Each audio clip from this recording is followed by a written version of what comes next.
Bienvenue pour ce nouveau rendez-vous expert consacré au seuil dans le cadre des marchés publics.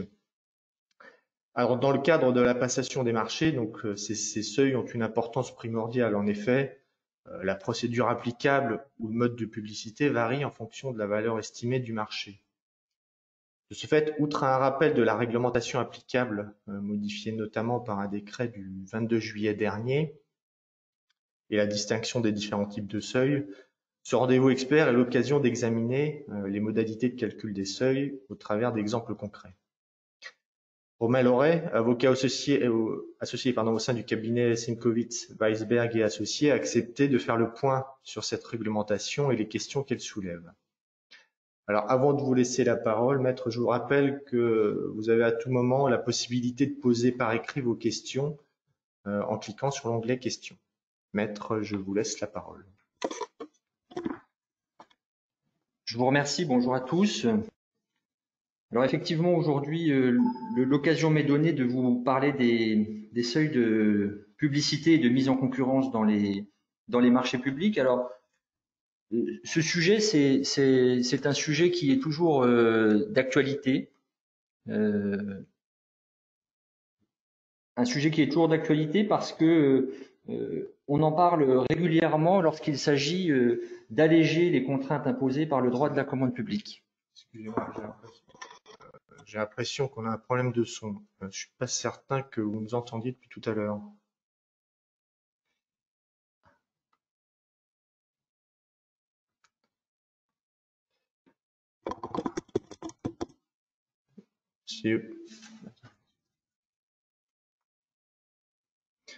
Excusez-moi, on confirme que tout va bien. J'avais un doute. Excusez-moi. Donc je disais que c'est un sujet permanent d'actualité parce que dès qu'il s'agit de s'interroger sur comment alléger les contraintes imposées par le droit de la commande publique, le sujet des seuils revient. Le moment que l'on vit actuellement avec la crise sanitaire et le plan de relance traduit tout à fait cela parce que on voit depuis le début des discussions sur ce plan de relance des sujets arriver sur la nécessité de rehausser certains seuils parce que ça participerait à la facilitation de la vie économique, que ça permettrait aux opérateurs d'accéder plus facilement au marché, finalement d'accélérer cette reprise. Et donc, on voit tous ces sujets arriver. Par exemple, hier, pas plus tard qu'hier, je lisais une dépêche sur le projet de rehaussement et de pérennisation à 100 000 euros du seuil qui vient d'être rehaussé à 70 000 euros. Donc, vous voyez que en réalité, en 3 mois, on est passé d'un seuil qui existait à 40 000 euros pour le passer à 70 000 euros pour les travaux et on est déjà en train de parler de le rehausser à 100 000 euros, ce qui n'est qu'un projet, mais en tout cas, ça traduit bien cette idée. Le sujet des seuils, c'est un sujet qui est moins simple qu'il y paraît. C'est un sujet qui peut apparaître un petit peu théorique, mais en même temps, il est souvent compliqué à mettre en œuvre. En première approche, on pourrait se dire finalement, il suffit d'aller regarder les tableaux de l'avis qui figure en annexe du code de la commande publique et se dire bon, cherchons le bon seuil. C'est pas très compliqué, marché de travaux, voici le seuil applicable. Sauf qu'en réalité, plusieurs éléments font que ce travail est rendu parfois compliqué. D'abord au niveau de la détermination du seuil applicable, il y a plusieurs questions qui se posent. Est-ce que je suis pouvoir adjudicateur? Est-ce que je suis entité adjudicatrice? Est-ce que le marché que je vais conclure est un marché de travaux, de fournitures ou de services? Ou est-ce que même à l'intérieur de ces marchés, j'ai pas un marché avec un objet particulier qui justifierait que je doive passer par une procédure spécifique? Et puis, il y a un deuxième niveau de complexité, c'est celui du calcul de la valeur estimée du besoin, qui bien souvent est confondu, bien souvent, peut-être parfois par facilité d'ailleurs, est confondu avec le prix du marché. Et ce qui n'est pas une bonne clé de lecture, on va y revenir. C'est pas non plus un sujet simple parce que il existe une dichotomie entre les seuils de publicité et les seuils de procédure. Et ça, il faut être très vigilant, on y reviendra plus tard, mais rapidement, on peut oublier une formalité. Je pense notamment, et c'est celui auquel tout le monde pense généralement, à ce seuil franco-français de 90 000 euros qui existe pour la publicité et qui vient s'intercaler entre des seuils qui existent sur la procédure, mais qui n'existent pas, qui existent pour la publicité, pardon, mais qui n'existent pas pour les procédures. Et puis, ce qui rend compliqué le sujet aussi, c'est la multiplicité des textes. C'est-à-dire que finalement, nous avons eu un code de la commande publique qui est entré en vigueur assez récemment, mais en réalité, à côté des seuils qui sont posés directement par le code de la commande publique, on a aussi des textes isolés qui viennent rajouter des seuils pour les marchés de travaux spécifiquement. Par exemple, je vous parlais tout à l'heure du seuil de 70 000 €, pour les marchés innovants, pour les marchés de fourniture de denrées alimentaires. Et il y a comme ça tout un tas de textes qui interviennent pour rajouter des seuils, ce qui ne simplifie pas ou même ce qui brouille la lecture de la réglementation en la matière. Et puis parfois, les seuils sont aussi inopérants, c'est-à-dire que on s'interroge sur mais quel est les seuils que je dois appliquer, et en réalité, parfois pour certains types de marchés, ces seuils ne s'appliquent pas et donc n'ont pas d'objet. Je pense notamment aux marchés de services sociaux ou services spécifiques qui font l'objet d'un traitement particulier et qui peuvent être passés selon une procédure adaptée, quel que soit leur montant. Et donc pour ces sujets-là, en réalité, le seuil n'a pas véritablement d'intérêt. Et le sujet est d'autant plus compliqué que la jurisprudence n'est pas abondante sur le sujet. Ce sont des sujets qui sont compliqués, mais qui ne donnent pas lieu à une quantité importante de jurisprudence, contrairement à des sujets qu'on connaît classiquement en marché public dans la mise en œuvre des procédures. Et ce qui fait que la lecture des textes, elle est pas rendue aisée, ou en tout cas, elle n'est pas facilitée par l'absence de cette jurisprudence. Mais pour autant, c'est un sujet important et un sujet à risque. Je les balaye rapidement. Vous avez d'abord un risque évidemment de commande publique, puisque si vous choisissez le mauvais seuil, vous vous exposez à une absence de publicité ou à une publicité insuffisante. Vous vous exposez aussi à la mise en œuvre d'une procédure qui est irrégulière. Par exemple, l'attribution d'un marché de gré à gré, alors qu'une procédure adaptée ou formalisée aurait dû être organisée, ou l'organisation d'une procédure adaptée alors qu'une procédure formalisée devait être organisée. Et évidemment, tout cela, ça a des conséquences sur la régularité de votre procédure et vous expose soit à l'annulation de la procédure en elle-même, soit à l'annulation ou à la résiliation du contrat qui est signé. Et donc, c'est pour ça que c'est un sujet important et je l'évoque, mais pour le balayer rapidement, attaché à ce risque commande publique, vous avez évidemment le risque pénal qui est également existant, puisque tout manquement à la réglementation de la commande publique expose l'acheteur à l'infraction de délit de favoritisme. Et donc, pour toutes ces raisons, c'est important de se poser les questions sur la mise en œuvre des seuils. Alors aujourd'hui, l'intervention, il faut la cibler parce qu'on ne peut pas parler de tout. D'abord, on ne va parler que des marchés. On ne va pas parler ici des seuils applicables au contrat de concession, c'est autre chose.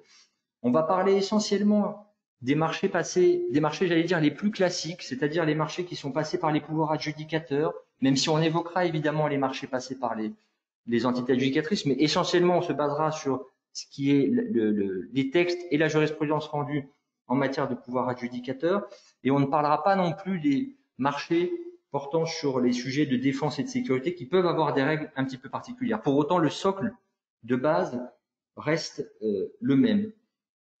Il ne s'agit pas non plus, dans le cadre de cette intervention, d'évoquer tous les sujets liés à la mise en œuvre des procédures. Ce serait trop long. Ici, on est vraiment, l'objet de l'intervention, c'est vraiment de se poser la question de comment on met en place ou on lit les textes relatifs au seuil. J'allais dire qu'on allait parler de la mécanique des seuils, on ne va pas parler de la mécanique des procédures. Ça, c'est un autre sujet qui pourrait donner lieu à d'autres webinaires. Et puis, il y a certains seuils également dont on ne va pas parler parce qu'ils présentent moins d'intérêt en termes de sécurisation de l'achat. Je les évoque quand même pour que chacun les ait en tête. D'abord, le seuil de 40 000 € hors taxe, au-delà duquel la mise à disposition du DCE s'effectue sur un profil d'acheteur. C'est une information qui vous est donnée, mais du coup, il n'y a pas vraiment d'enjeu, j'allais dire, en termes de sécurité juridique de l'achat. Les seuils de 40 000 € et de 25 000 € sur l'accès aux données essentielles, ça, ce sont des éléments qui sont aussi importants, mais qui interviennent finalement post-procédure, et une fois que le contrat est signé, donner un accès libre, direct et complet aux données essentielles du marché. Ça, ce sont des seuils qui sont particuliers. Et puis, il y a des seuils également qu'on ne va pas aborder, même si je sais qu'ils existent, ce sont les seuils internes aux différents acheteurs. Il n'est pas rare que chez les acheteurs, vous mettiez en place ce qu'on appelle des mémorandums marché public, des guides internes marché public, dans lesquels on peut retrouver des seuils qui s'ajoutent aux seuils réglementaires Par exemple, aujourd'hui, vous avez le seuil de 40 000 € en deçà duquel vous pouvez conclure des marchés, c'est-à-dire de gré à gré, pour faire simple. Vous avez des acheteurs qui ont conservé dans leurs règles internes l'idée que ce seuil ne serait applicable, enfin, le seuil applicable resterait à 25 000 € et qu'au-delà de ces 25 000 €, finalement, on resterait dans l'ancien système avec la mise en œuvre d'une procédure adaptée. Alors évidemment, tous ces seuils sont propres aux acheteurs, donc on ne peut pas en parler. La seule recommandation qu'on peut faire ici, c'est à la fois d'être vigilant sur l'actualisation de ces guides, c'est-à-dire qu'avoir un guide qui n'est pas à jour, c'est pas, en termes de lisibilité, c'est pas terrible pour ceux auxquels on veut, enfin, dont on veut qu'ils l'appliquent, c'est-à-dire que les opérationnels, généralement, on veut leur donner une grille de lecture simple. Or, parfois, le manque d'actualisation rend compliqué les choses. Ces seuils internes, j'en dis juste un mot pour dire que ils ne sont pas en soi opposables, c'est-à-dire que devant le juge administratif, ils n'auraient pas une valeur qui justifierait qu'on annule une procédure. En revanche, il faut encore une fois être très vigilant parce que ça peut un petit peu semer le doute. Voilà sur le contexte général de l'intervention. En termes de déroulement, j'aurais pu commencer par vous présenter les seuils. J'ai fait le choix de raisonner différemment parce que finalement, vous présenter les seuils, c'est sans doute l'exercice le moins intéressant pour chacun parce que en réalité, j'allais dire, il suffit d'aller lire l'avis. Je préfère commencer par ce que j'appelle les questions préalables ou en tout cas les clés de lecture qui doivent vous permettre d'arriver à la bonne application de ces seuils. Et pour arriver à ce sujet, en réalité, il y a deux questions qu'il faut se poser.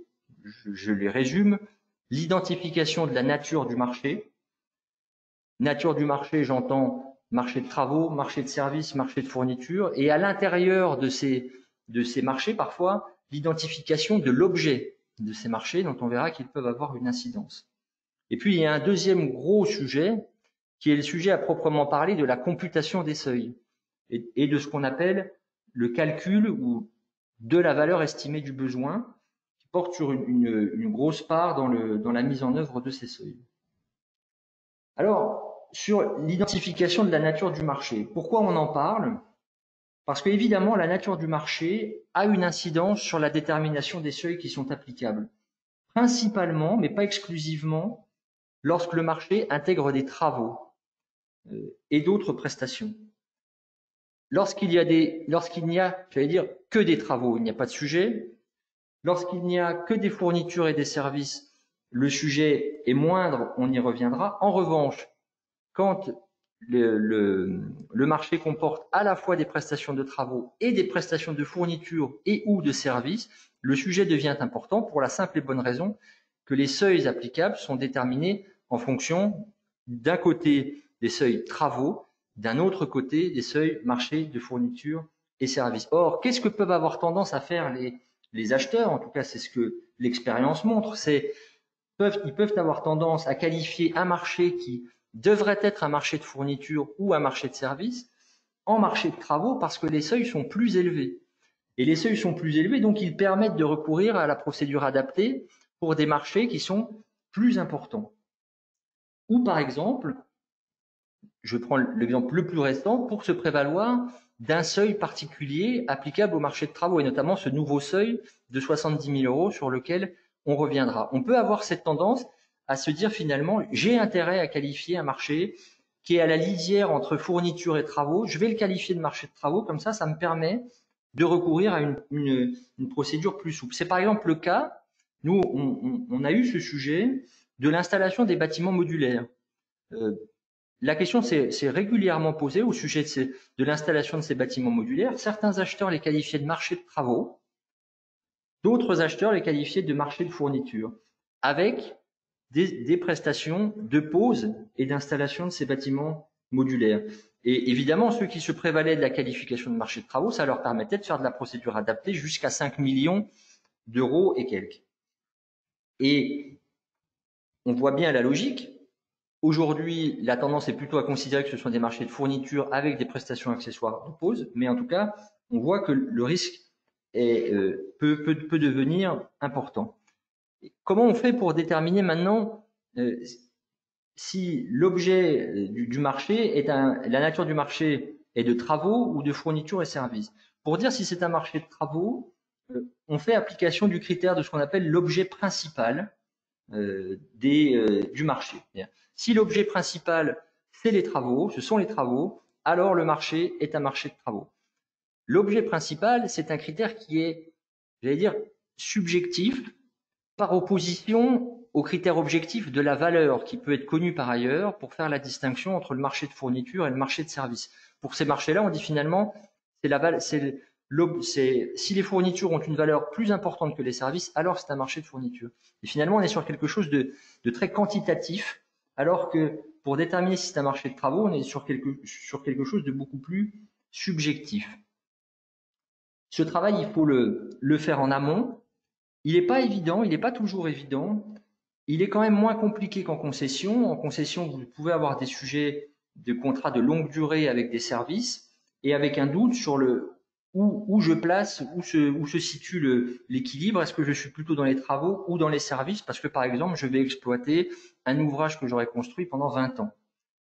Pour les marchés, j'allais dire que la solution, elle est un peu plus intuitive parce que il est assez facile de déterminer ce qu'on achète. C'est-à-dire que il faut se poser des questions simples. Est-ce que j'achète principalement des travaux et que par ailleurs je sollicite des services ou des fournitures, un accompagnement qui sont vraiment des accessoires aux travaux que je commande, ou est-ce que j'entends me procurer des services sur une durée de 2, 3, 4 ans, dans le cadre d'un accord cadre par exemple, mais par ailleurs en demandant au préalable une petite prestation de travaux. Évidemment, c'est plus simple comme ça. Je vous donne 2 exemples pour illustrer un petit peu le propos. Il y avait une décision de 2015, Ville de Paris, qui portait sur les kiosques, sur les marchés portant sur les kiosques de presse de la Ville de Paris. Ce marché portait sur la conception, la fourniture, l'entretien, la maintenance et l'exploitation publicitaire de ces kiosques.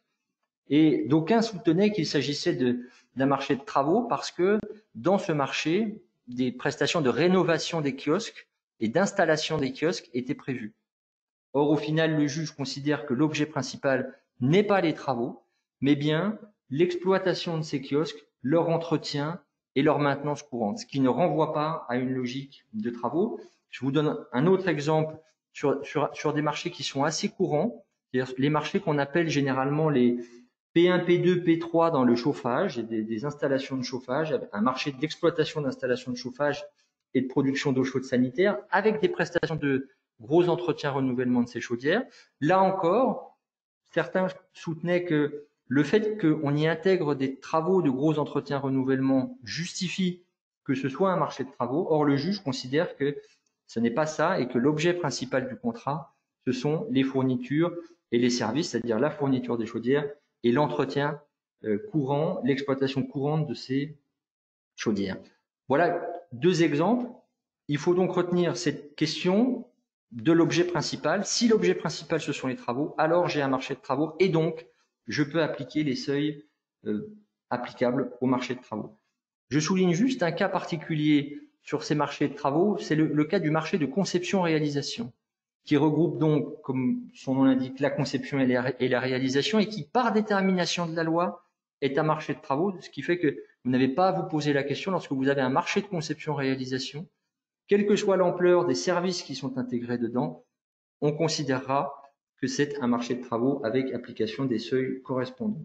Et vous avez aussi, j'allais dire subsidiairement, des petits sujets sur des marchés de services ou des marchés à objets spécifiques pour lesquels il faut se poser la question de savoir est-ce que l'objet justifie que j'applique une procédure donnée et que les seuils sont inopérants. C'est le cas des services sociaux et spécifiques qui, quel que soit leur montant, peuvent être passés selon une procédure adaptée, ce qui fait que les seuils sont inopérants. Ça, il faut le déterminer. Et c'est aussi, par exemple, le cas pour les marchés de fourniture de denrées alimentaires ou les marchés innovants, on y reviendra, qui ont un objet particulier et qui bénéficient d'un seuil particulier. Donc, il y a vraiment ce travail de qualification à faire en amont qui est important et qui permet de déterminer lesquels des seuils sont applicables. J'en viens maintenant au sujet de la computation des seuils à proprement parler et de la fameuse valeur estimée du besoin. Ce sujet, c'est un sujet important. Il s'inscrit directement dans le prolongement de la définition même du besoin. Bien souvent, on dit un bon achat passe par la bonne définition du besoin. J'allais dire que, évidemment, la détermination de la bonne valeur estimée du besoin dépend aussi de cette bonne définition du besoin. C'est-à-dire que si vous définissez mal votre besoin, votre valeur estimée, par nature, elle sera fausse et donc vous exposera à des difficultés, à la fois en termes de démonstration de ce que votre estimation est sincère et raisonnable, mais aussi tout simplement en termes de contenu de votre estimation, parce que vous pourriez avoir omis de prendre en considération certaines prestations à couvrir.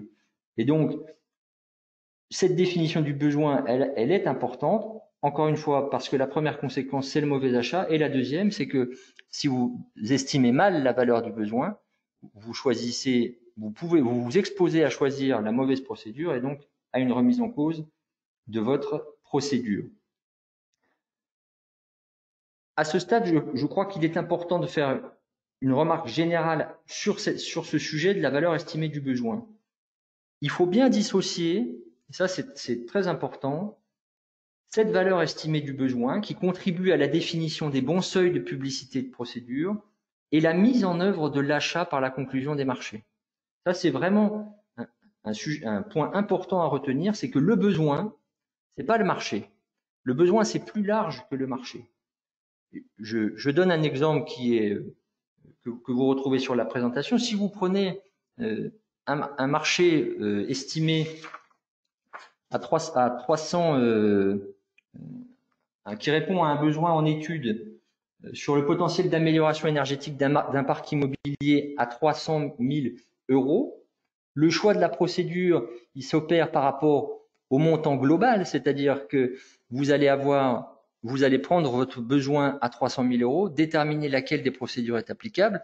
Puisque vous êtes au-dessus des seuils qui sont applicables en la matière en marché d'études, vous allez basculer en procédure formalisée, ce qui ne veut pas dire, par ailleurs, que vous ne pouvez pas décider de passer plusieurs marchés, pas forcément en même temps, notamment, je dis pour des contraintes budgétaires, mais ça peut aussi être pour des contraintes d'organisation, pas forcément en même temps, mais qui vont se rattacher à ce même besoin. Et donc, vous allez peut-être conclure plusieurs marchés, par exemple à 50 000 euros, dont on pourrait considérer qu'ils peuvent être passés en procédure adaptée si on les prend indépendamment les uns des autres, mais qui en réalité, si on les rattache au besoin qui est exprimé dans la procédure, justifierait que ce soit une procédure formalisée qui soit mise en œuvre. Donc il faut bien distinguer la valeur estimée du besoin du prix du marché. Ce n'est pas la même chose. Et il faut bien également distinguer le fractionnement de l'acte d'achat, qui est quelque chose de possible. Fractionner l'acte d'achat, c'est-à-dire passer plusieurs marchés. Ça, c'est possible. Et le fractionnement du montant estimé du besoin, qui est impossible parce que pour le coup, on tombe dans ce qu'on appelle, et on y reviendra, le fractionnement artificiel, le saucissonnage des marchés. Sur les sujets de computation des seuils, j'ajoute encore qu'on a globalement deux fils rouges.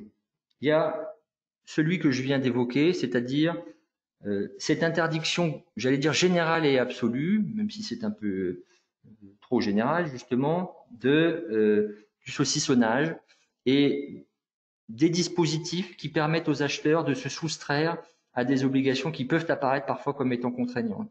Les démarches qui consistent à confondre volontairement le montant du besoin avec le montant du marché pour justement échapper à des procédures formalisées, ça, ce sont des choses que tout au long de la présentation, on va retrouver et qui sont évidemment interdites. Et puis, il y a un deuxième fil rouge qui est davantage un conseil, même si le conseil est facile, mais je le donne parce que finalement, c'est comme ça que le juge raisonne, c'est que en cas de doute dans la mise en œuvre ou dans la computation des seuils, la sécurité sera toujours de choisir d'aller vers la procédure la plus rigoureuse que vers la procédure la moins rigoureuse. Encore une fois, c'est facile de le dire, mais en même temps, quand on se retrouve face au juge, c'est comme ça qu'il va raisonner. Et s'il y a un doute, par exemple, sur est-ce que je devais apprécier à l'échelle d'un service ou à l'échelle d'un acheteur, eh bien, il faudra raisonner à l'échelle de l'acheteur. de la même manière que si vous avez un doute sur l'échelle à laquelle il faut apprécier, c'est-à-dire est-ce que je l'attache à une opération ou est-ce que je prends point par point la mission, eh bien on vous dira rattachez-le à l'opération parce que peut-être que c'est plus lourd, mais c'est plus sécurisé. Et d'ailleurs, je le donne d'autant plus facilement ce conseil que en réalité, auparavant, on cherchait souvent à recourir à la procédure adaptée parce qu'elle permet de la négociation, ce que ne permettaient pas à l'époque les procédures formalisées. Aujourd'hui, en procédure formalisée, on recourt beaucoup plus facilement à de la négociation et parfois le jeu, la volonté de rechercher l'application de la procédure adaptée n'est plus aussi justifiée qu'elle ne pouvait l'être auparavant. Alors, ceci précisé, ça renvoie, tous ces sujets renvoient à deux questions sur la computation. C'est d'abord la date à laquelle on apprécie on réalise cette estimation du besoin, c'est le quand, et les modalités de cette estimation, ce qui renvoie au comment. Le quand, il est relativement simple. Le quand, il est relativement simple. Il est la valeur estimée du besoin s'apprécie au moment de l'envoi de la APC. Ça, c'est le principe. Il n'y a pas donc c'est avant au moment où la consultation est lancée et derrière ce sujet ne doit plus revenir. Ici, il y a deux choses, plusieurs choses à dire. D'abord, c'est que si c'est fait en amont de la consultation du marché, ça veut dire que du lancement de la consultation, pardon, ça veut dire que on ne connaît pas finalement le montant des différents marchés qui seront conclus. Ça veut dire que, et c'est la seule exigence qui est posée, on demande à ce que l'estimation soit sincère et raisonnable, ce qui renvoie évidemment à des notions subjectives et qui invite à se poser la question de comment on le démontre. Comment on le démontre? Par finalement l'analyse de ce qui a été fait auparavant, par des études qui sont engagées en amont du marché pour déterminer vraiment quel est le besoin et éventuellement faire du benchmark pour voir ce qui se passe ailleurs. Mais en tout cas, si le sujet est porté devant le juge, il faut être en capacité de démontrer que l'estimation qu'on a faite était sincère et raisonnable. Ça renvoie à deux choses qu'il faut retenir et deux risques en réalité qui sont souvent identifiés. C'est le cas dans lequel le marché qui est conclu ou les marchés qui sont conclus le sont pour des prix qui vont finalement dépasser les seuils. C'est-à-dire que vous avez estimé votre besoin à un niveau inférieur au seuil de procédure formalisée, vous lancez votre consultation et in fine, vous arrivez à une situation dans laquelle les différents marchés que vous aviez pris en compte pour l'estimation du besoin font que les seuils sont dépassés. On pourrait se dire dans l'absolu, du coup, de fait, il y a une irrégularité. Pour autant, c'est pas aussi évident que ça. C'est rarement jugé. J'ai même moi-même pas trouvé de décision qui porte précisément sur ce sujet. Mais c'est pas aussi évident que ça parce que dès lors qu'on dit que l'estimation du besoin doit être faite au moment de l'envoi de la APC, ce qui se passe après ne devrait pas forcément être pris en considération pour juger de la légalité de la procédure qui est organisée. Ça ne veut pas dire que c'est facile à défendre, mais en tout cas, ça c'est un point qui est important. Ça peut arriver, et c'est pas pour autant que de fait c'est illégal. De la même manière, vous pourriez avoir un sujet, j'allais dire à mi-chemin, dans lequel vous allez avoir des offres initiales qui vont être au-dessus des seuils. Vous allez les négocier et elles vont parvenir en dessous des seuils. On pourrait vous faire également le reproche de ce que vous avez recouru à une procédure adaptée qui permettait la négociation alors que vous ne pouviez pas le faire et que c'est parce que vous avez mal estimé votre besoin que vous avez pu le faire. Mais là encore, c'est pas forcément évident de démontrer que l'illégalité est patente parce que vous pourriez très bien dire qu'au moment où vous avez lancé la APC, votre estimation était sincère et raisonnable et que rien ne démontre que elle ne l'était pas, justement. Le deuxième point, c'est l'incidence sur les modifications de marché. Bien souvent, on a tendance à considérer que un marché qui est conclu ou des marchés qui sont conclus en deçà des seuils et qui, par l'effet de modification, dépassent les seuils, sont de fait illégaux, soit parce qu'on a recouru à une procédure qui rétrospectivement est irrégulière, soit parce que ça traduit une modification substantielle du marché. Ça n'est pas exact. C'est-à-dire que le fait de conclure un marché ou des marchés qui sont en deçà des seuils et de les modifier pour aller au-dessus des seuils ne rend pas la modification en soi illégale, de même qu'elle ne rend pas la procédure initiale en soi illégale. Là encore, pour une bonne raison, c'est que l'appréciation que vous l'avez portée au moment de l'envoi de la APC, et il n'y a pas de raison de se placer à une date ultérieure pour se dire est-ce que finalement cette estimation, elle était la bonne. Et donc ça se défend. Je vous invite néanmoins à faire attention parce que c'est sûr que si vous êtes à la lisière d'un seuil de procédure formalisée, vous vous exposez beaucoup à ce risque et qu'on peut aussi reprocher une sorte de détournement de procédure, c'est-à-dire avoir volontairement sous-estimé le montant du marché pour rester en deçà des seuils, pour juste après la signature du marché l'augmenter et passer au-dessus. Évidemment, dans une situation pareille, vous auriez un sujet de légalité de la modification. Après le quand, c'est le comment, c'est-à-dire qu'est-ce qu'on prend en compte pour, comment on apprécie le seuil d'un marché. Il y a 3 principes généraux que j'évoque rapidement et qui sont finalement relativement simples à comprendre. D'abord, c'est que la valeur estimée, elle est appréciée, elle est exprimée en euros hors taxe. On ne tient pas compte de la TVA. La deuxième chose, c'est que l'idée générale est qu'il faut prendre tous les éléments qui sont susceptibles d'être confiés aux opérateurs. La volonté du législateur et du pouvoir réglementaire, c'est d'avoir une vision la plus large et la plus globale possible pour apprécier la valeur d'un marché. Ce qui veut dire que, par exemple, dans un marché à tranche optionnelle, vous prendrez toutes les tranches. Ce qui veut dire que lorsque vous conclurez un marché avec des reconductions possibles, vous tiendrez compte de toutes les reconductions qui sont possibles. Et par exemple, pour un marché de services, c'est une hypothèse, qui donnerait lieu à 7 lots, conclu 1 an avec 3 reconductions possibles, ça veut dire pour une durée maximale de 4 ans. Chaque lot avec une tranche ferme de 7 000 € et une tranche optionnelle de 5 000 €. Vous pourriez vous dire, soit je fais une lecture minimaliste, je tiens compte de la tranche ferme sur la première période d'1 an qui est la période ferme, auquel cas je suis évidemment en deçà des seuils. Sauf que la lecture qu'on vous propose, c'est évidemment pas celle-ci, elle est tout l'inverse. Elle est de dire, vous allez prendre les 7 lots, toutes les périodes de reconduction possibles, donc les 4 ans, et toutes les tranches possibles, soit les 12 000 €. Et ce faisant, vous allez arriver à une situation où vous serez au-dessus des seuils. Il faut vraiment retenir cette idée de vision globale, maximaliste dans les éléments à prendre en considération pour l'appréciation des seuils.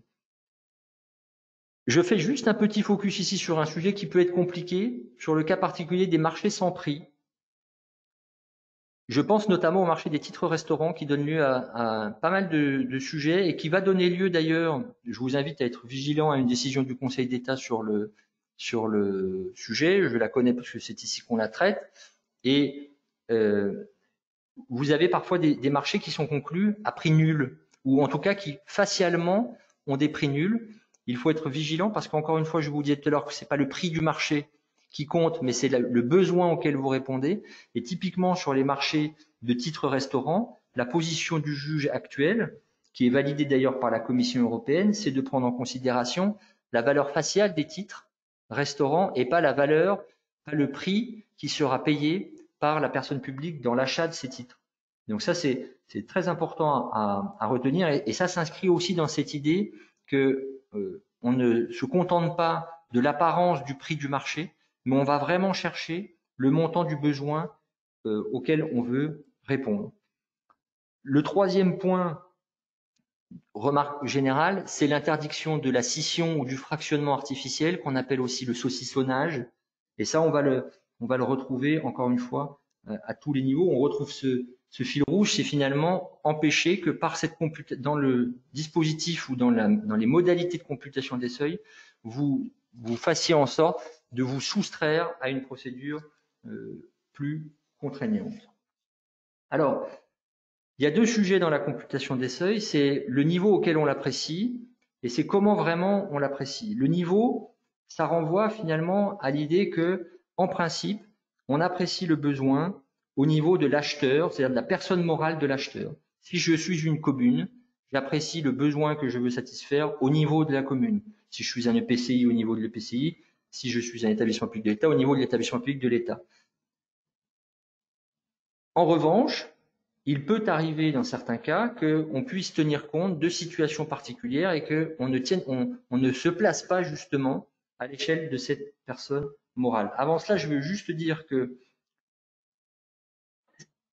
toute la discussion qu'on peut avoir sur ce sujet de niveau de computation n'a pas d'incidence sur l'organisation interne des acheteurs. On est là en train de parler de la computation des seuils, ce qui n'a pas d'incidence sur la liberté que les acheteurs ont de s'organiser comme ils le souhaitent pour organiser l'achat. La seule chose qu'on dit, c'est que vous pouvez vous organiser librement, vous pouvez faire piloter certaines procédures par certains services. En revanche, pour apprécier le montant du besoin et donc déterminer le seuil, il faudra se placer à l'échelon le plus élevé, c'est-à-dire à l'échelon de la personne morale prise dans son ensemble. Et la seule exception qui existe à ça, c'est lorsque vous arrivez à démontrer qu'il existe une unité opérationnelle autonome qui est responsable de ces marchés. Dans ce cas-là seulement, on accepte de considérer que du coup l'évaluation ne se fasse pas à l'échelle de la personne morale, mais à l'échelle de cette unité opérationnelle autonome qui peut être un service par exemple. Qui peut être un service, c'est possible. Et pour le déterminer, c'est pas évident. On utilise ce qu'on appelle un faisceau d'indices, c'est-à-dire qu'il n'y a pas de critères à proprement parler, c'est vraiment une analyse au cas par cas. Et on va regarder si l'unité en question, elle mène de manière autonome la procédure d'achat. Est-ce que c'est vraiment elle qui pilote, qui conçoit, qui conduit la procédure?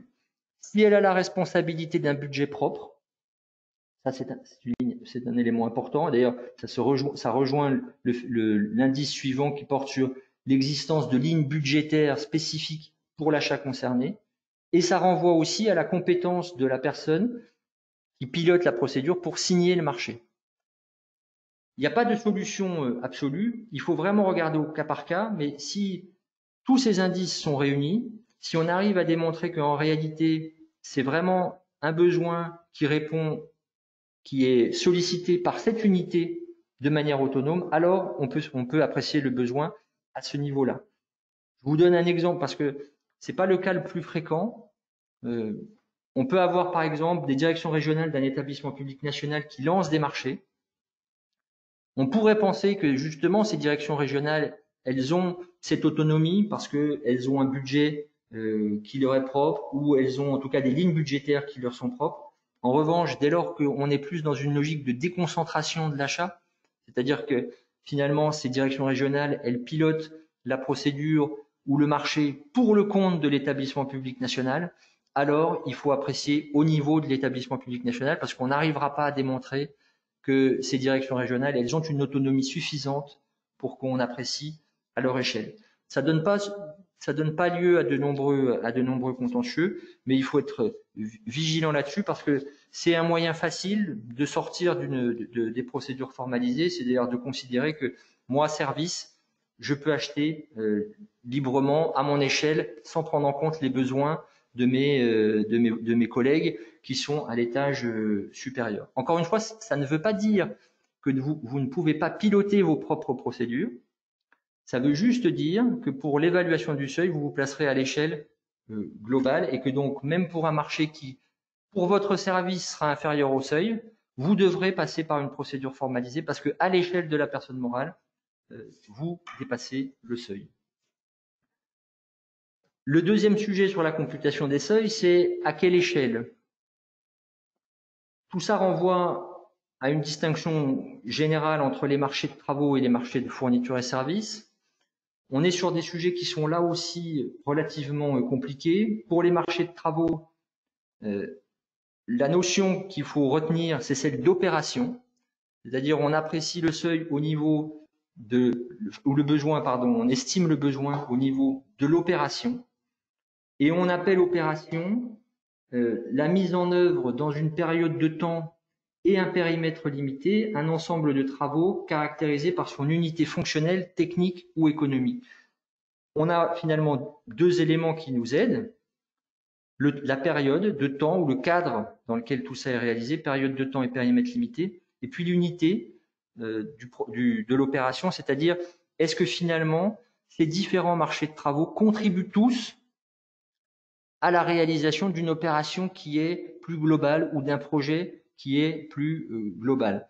Je pense par exemple, et c'est un exemple dans la jurisprudence, au marché de rénovation de chaussées ou de trottoirs à l'échelle d'une commune.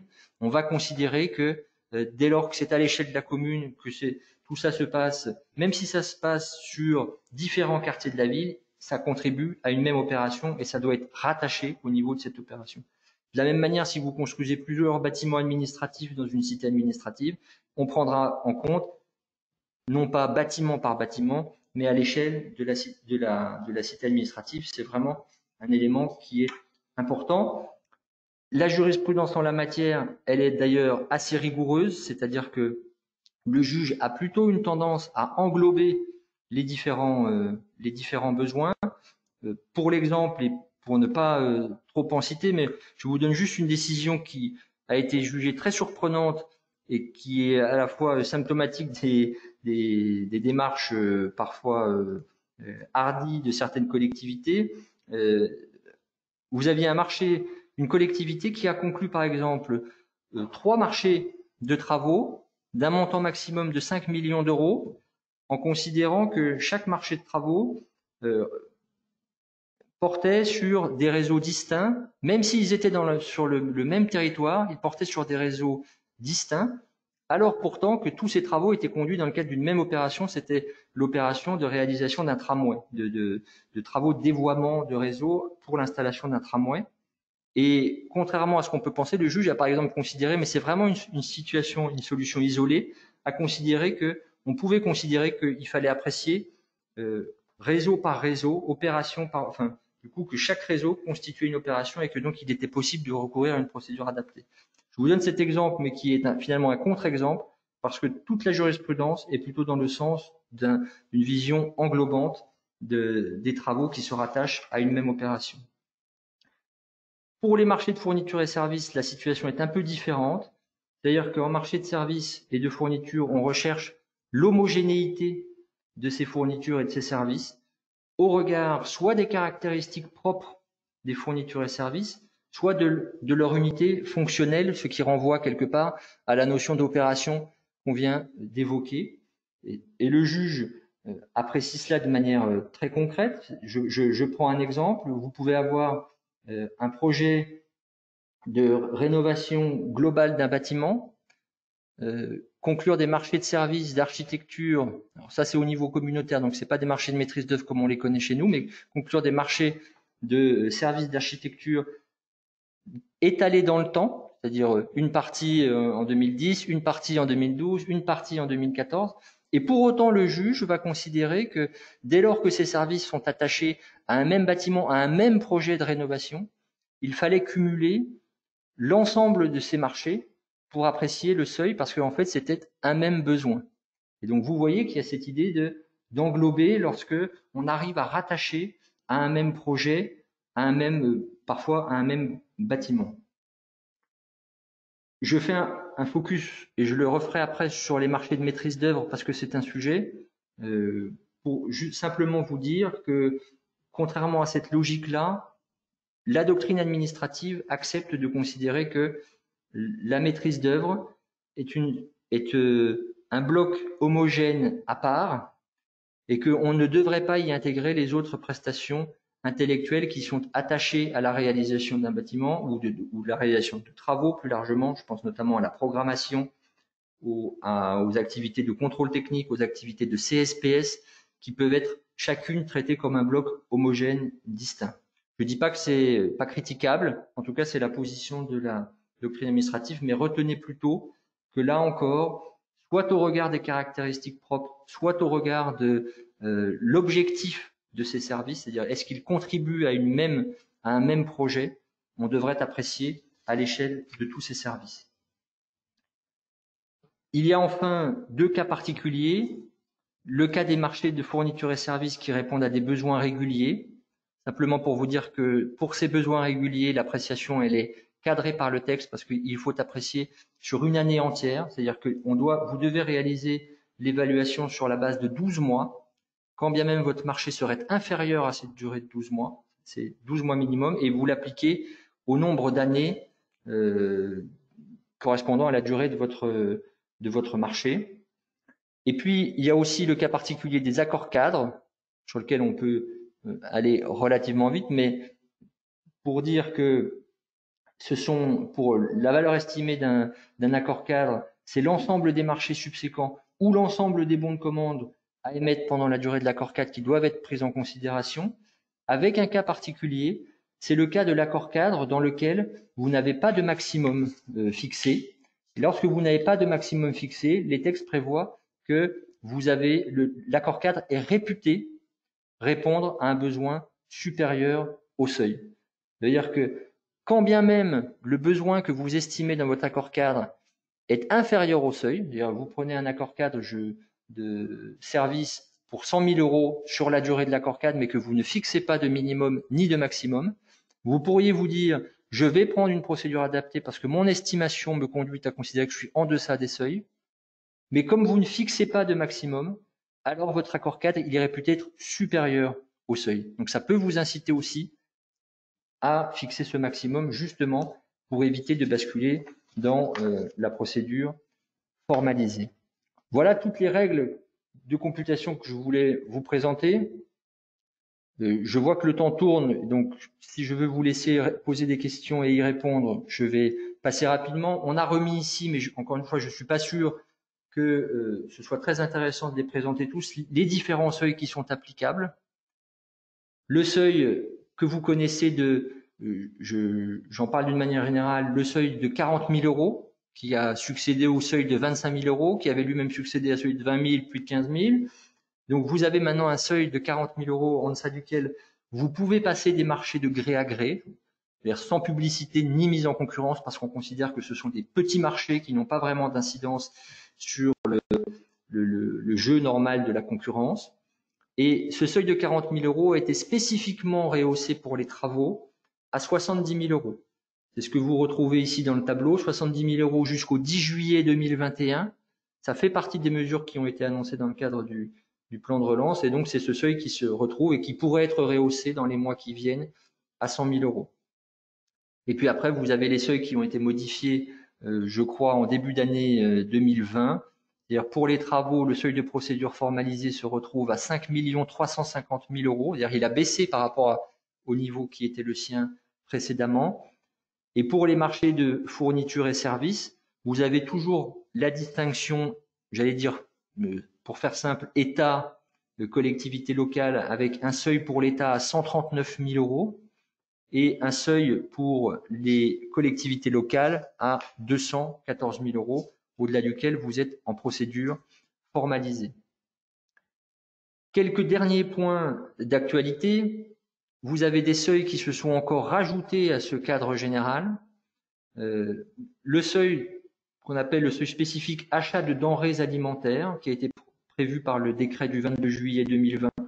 Et il permet, pour répondre à un besoin d'une valeur estimée inférieure à 100 000 euros, l'achat de denrées alimentaires produites, transformées et stockées avant le 10 juillet 2020. En réalité, c'est une mesure qui n'est pas tant faite pour faciliter l'achat que pour faciliter l'écoulement de ce qui a pu être fait pendant la période de crise sanitaire, puisque la date du 10 juillet 2020 est la date de fin d'état d'urgence.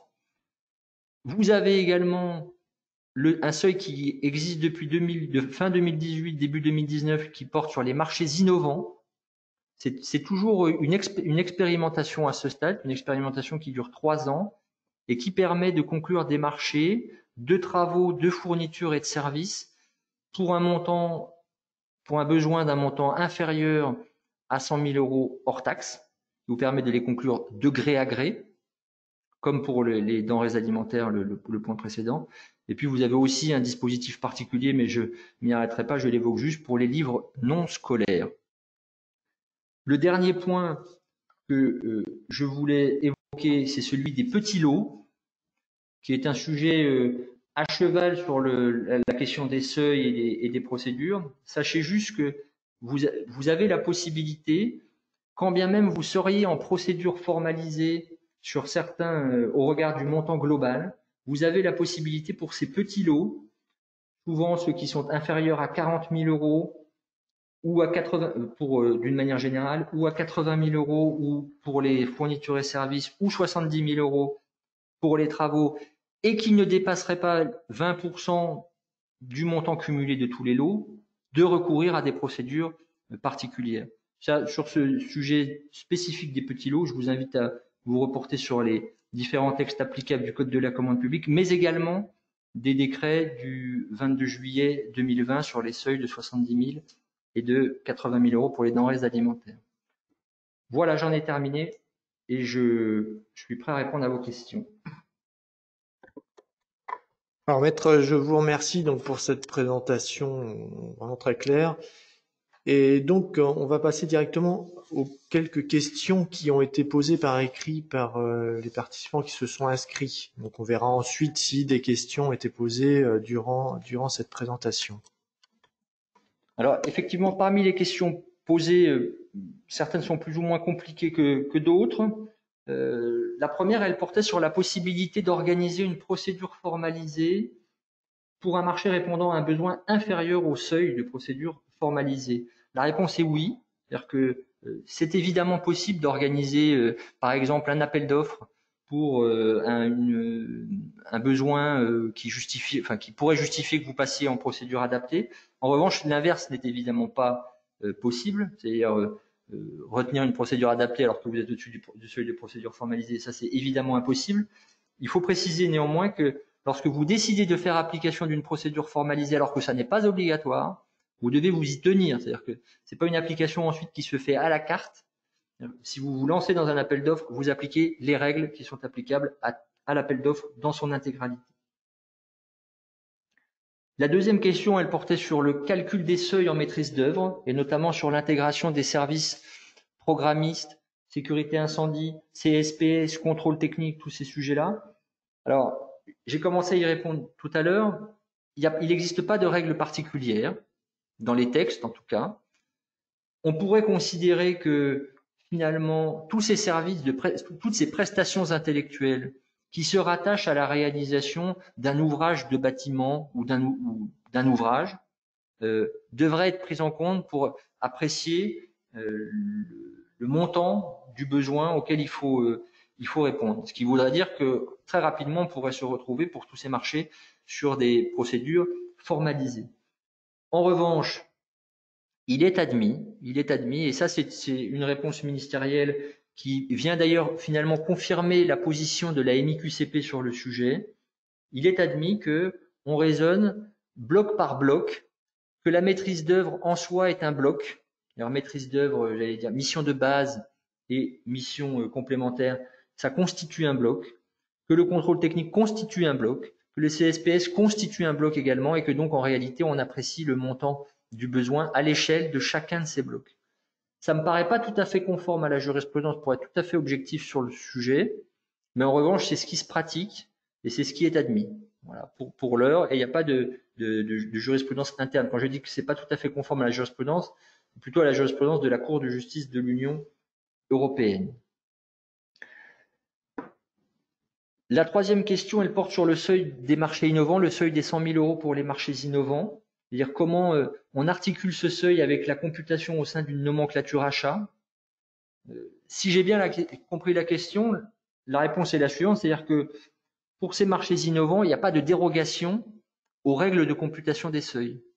Ça veut dire que si ces services innovants ou ces travaux ou ces fournitures innovantes s'inscrivent dans un ensemble plus global et que cet ensemble plus global correspond à un montant qui est supérieur au seuil, on ne devrait pas pouvoir faire application de ce seuil spécifique de 100 000 euros. Ça veut dire que, en réalité, ce seuil, on ne devrait pouvoir l'utiliser que pour répondre à un besoin, vraiment un besoin innovant, avec une réponse innovante, pour un montant inférieur à 100 000 euros. Et si on est dans un cadre plus général, ça n'est pas possible, sachant que, en plus, il n'existe, je vous parlais à l'instant des petits lots, il n'existe pas, cette technique des petits lots n'existe pas pour les marchés innovants, c'est-à-dire que vous ne pourriez pas dire j'ai une partie de mon marché qui est inférieure, pour un besoin inférieur à 100 000 euros, qui répond ou qui repose sur une solution innovante, et donc celle-ci, je la traite de manière spécifique. Vous ne pouvez pas, parce que ça n'est pas prévu par les textes.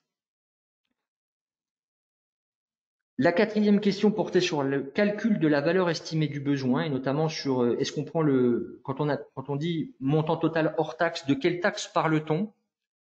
La question indiquait TVA, TURP ou autre. La réponse est que ça ne concerne en principe que la TVA. La formulation française est d'ailleurs différente de la formulation communautaire. Si vous vous reportez à la directive, vous verrez qu'on parle de montant payable hors TVA, et pas hors taxe, mais hors TVA, et ça se retrouve dans le texte français comme hors taxe. Donc c'est la TVA qui est visée. J'ajoute d'ailleurs que, à mon sens, le TURP, qui est le tarif d'utilisation des réseaux pour l'électricité, ne devrait pas être concerné, parce que le TURP n'est pas en soi une taxe, mais une composante du tarif de l'électricité. La cinquième question portait sur la demande de plusieurs devis pour un achat inférieur à 40 000 euros oblige-t-elle à respecter les règles de passation d'un MAPA?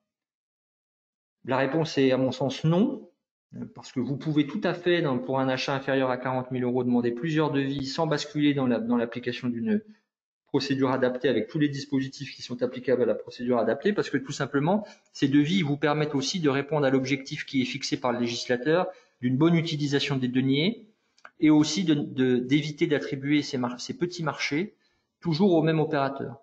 Mais donc, ça peut s'inscrire dans cette logique-là, et il n'y a pas de raison qu'il faille par ailleurs respecter toutes les règles qui sont applicables au MAPA, à supposer qu'elles soient très contraignantes. L'avant-dernière question posée par écrit portait sur les cas dans lesquels on peut se passer de diffuser un avis de publicité. Est-ce uniquement lié à un seuil? Là encore, la réponse est non, parce que, mais j'en ai un petit peu parlé pour l'écarter, vous avez aussi des marchés qui peuvent être passés sans publicité, donc c'est-à-dire sans avis de publicité, et sans mise en concurrence en raison de leur objet, pas en raison de leur montant, de sorte que si vous pouvez très bien avoir un marché qui serait supérieur à un seuil de procédure formalisé, mais qui ne donne pas lieu à publicité, pour la simple et bonne raison que, par ailleurs, le texte prévoit que ce marché peut être conclu sans publicité ni mise en concurrence. Enfin, la dernière question qui était posée était la suivante. En année N+1, faut-il prendre en compte pour la computation des seuils les marchés en cours et ayant débuté en année N? Là encore, si j'ai bien compris la question, soit elle concerne les besoins réguliers. Si ça concerne les besoins réguliers, je confirme que pour calculer pour estimer le montant du besoin, c'est une possibilité de prendre en considération les commandes passées sur les 12 derniers mois ou sur l'exercice précédent, et de le projeter sur l'année suivante, ce qui vous permet d'avoir votre montant de marché. Et une autre manière de faire, c'est de faire une estimation normale, sans égard véritable au passé, mais sur les 12 prochains mois. Donc vous pouvez prendre en considération ce qui est passé. Si ce n'est pas dans le cadre des besoins réguliers, pour moi, évidemment, l'estimation du besoin, de toute manière, elle doit être réalisée, j'ai envie de dire, sur la base de ce qu'on connaît. Et c'est bien les marchés précédents qui permettent aussi de justifier, je parlais tout à l'heure d'estimation sincère et raisonnable, de justifier que cette estimation était sincère et raisonnable, précisément parce que dans des marchés antérieurs, vous avez pu démontrer que c'était ça la valeur de ces marchés. Bien, maître, je vous remercie. Alors, il ne nous reste pas beaucoup de temps. On va essayer de regarder si des questions étaient posées. Et donc, on va regarder pendant quelques instants et on revient vers vous.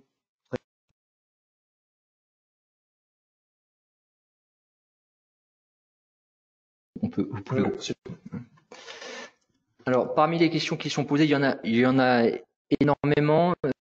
Une porte notamment sur le seuil de mise à disposition des DCE travaux sur le profil pour au-delà du seuil de 40 000 euros. La question porte, est-ce que ce seuil a été aussi porté à 70 000 euros? La réponse est, à mon avis, non, parce que le rehaussement du seuil est juste un rehaussement du seuil de procédure pour ces travaux, et ça n'a pas d'incidence sur le seuil de la mise à disposition. Une autre question pose, qu'est-ce exactement que les travaux? Aussi peut-on avoir 5 lots, par exemple, avec 3 de travaux et 2 de fournitures, ou si ça porte au global sur des travaux. Là encore, la configuration est un peu particulière, mais pour apprécier est-ce que ce sont des travaux, l'idée, je vous rappelle, c'est de renvoyer, ça renvoie à l'objet principal de votre marché. Pour moi, en fait, là, votre question est d'agréger au sein d'un même marché plusieurs lots qui n'ont pas vraiment grand-chose à voir entre eux, si ce n'est qu'ils se rattachent à une même opération. Pour l'appréciation des seuils, il faut se placer au niveau de l'objet principal du contrat que vous allez conclure. Si vous avez 3 lots travaux, vous allez cumuler vos lots travaux. Si vous avez 2 lots fournitures et services, vous allez cumuler vos lots fournitures et services. Je ne pense pas qu'il faille l'apprécier au global. L'allotissement, c'est une technique, mais ça ne devrait pas aboutir à la situation que vous présentez. Une autre question, mais enfin c'est pas la dernière, mais dans le cadre de marchés répétitifs car essentiels, la valeur estimée du besoin n'est-elle pas le montant du marché précédent? Si, enfin c'est en tout cas le montant du besoin satisfait dans le cadre du marché précédent, c'est ce que je disais. Enfin ça peut être ça, c'est-à-dire finalement prendre les résultats du marché de l'exercice précédent ou des 12 derniers mois et de le projeter sur les 12 mois qui suivent. Et ça vous permet d'avoir votre montant estimé.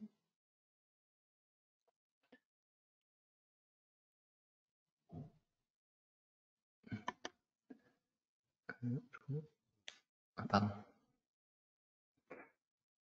Il y avait également une question distinction valeur estimée mise en œuvre. Donc plusieurs marchés étalés sur plusieurs mois, mais tous passés en procédure formalisée. Si le tout est supérieur au seuil, on est OK. Oui, je vous confirme qu'on est OK. C'est-à-dire que on raisonne bien, peu importe que l'achat soit fractionné dans le temps, s'il est établi qu'il se rapporte à la même opération ou à la même unité, c'est bien à l'échelle de cette unité ou de cette opération qu'il faut apprécier le seuil applicable. Et donc, effectivement, si vous pouvez être en procédure formalisée pour plusieurs petits marchés successifs qui se rattachent à une même opération. Bon, écoutez, maître, je vous remercie. Bon, c'est vrai qu'il y avait beaucoup de questions. On est malheureusement un peu pris par le temps. Alors, je vous remercie d'avoir assisté à ce webinaire consacré donc à l'étude des seuils applicables au marché public. Je remercie notamment les personnes qui, lors de leur inscription, ont posé directement leurs questions par écrit. C'est vrai que c'est toujours intéressant. Ça permet d'alimenter le webinaire et d'avoir la réflexion nécessaire pour répondre à certaines questions qui ne sont pas forcément toujours évidentes. Alors, nous vous tiendrons informés rapidement des thèmes et dates des prochains rendez-vous experts. Et en attendant, vous pouvez donc consulter notre base de données Moniteur Juris qui est régulièrement mise à jour. D'ailleurs, le numéro de septembre de la revue Contrat public qui est consacré à l'analyse de la jurisprudence du premier semestre sera disponible d'ici quelques jours. Voilà, je vous remercie.